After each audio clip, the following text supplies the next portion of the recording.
Il était une fois dans un pays lointain, un roi appelé Okba et une reine nommée Sundu qui n'avaient que des garçons. Un beau jour, la reine mit au monde un bébé. On célébra une grande fête au palais. Mais malgré cette naissance, le roi et la reine restèrent tristes et malheureux. Personne ne savait pourquoi.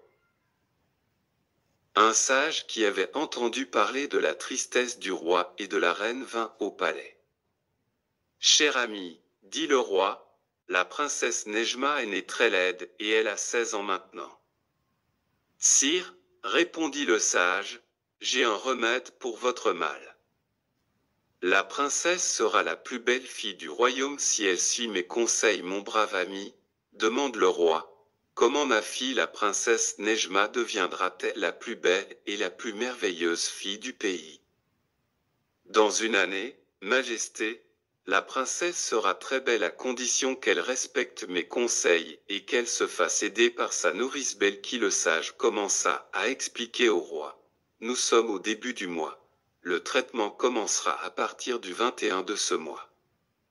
Pendant cette saison du printemps, la princesse sortira avec sa nourrice chaque jour au lever du soleil. Elle s'assiera sous le pommier fleuri pour écouter les oiseaux chanter, et regarder les papillons voler et les fleurs pousser. Ceci. Pendant une demi-heure tous les jours. Le 20 juin se terminera le printemps.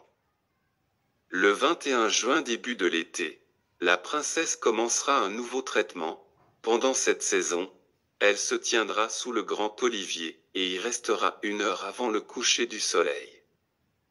Quand le soleil se couchera, elle prendra une pincée de terre au pied de l'olivier et ira la chercher dans son coffre en bois. Elle doit répéter cette opération pendant toute la saison d'été. Elle s'arrêtera le 20 du mois de septembre.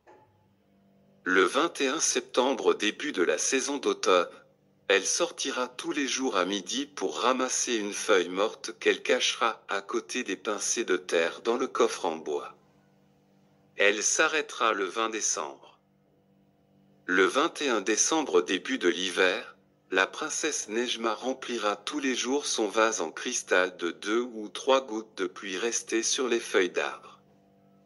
Elle continuera ainsi jusqu'au 20 mars.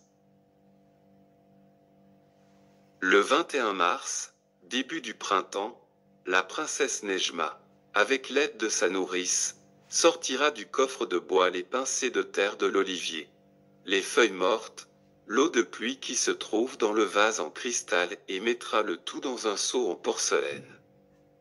Elle ajoutera de l'eau de rose et de l'eau de fleurs d'oranger dans le vase, puis ça nettoiera le visage avec cette potion magique.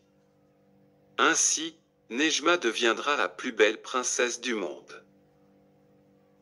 La princesse Nejma suivit les conseils du vieux sage. Au bout d'une année, elle devient d'une grande beauté. La même année, elle se maria avec un prince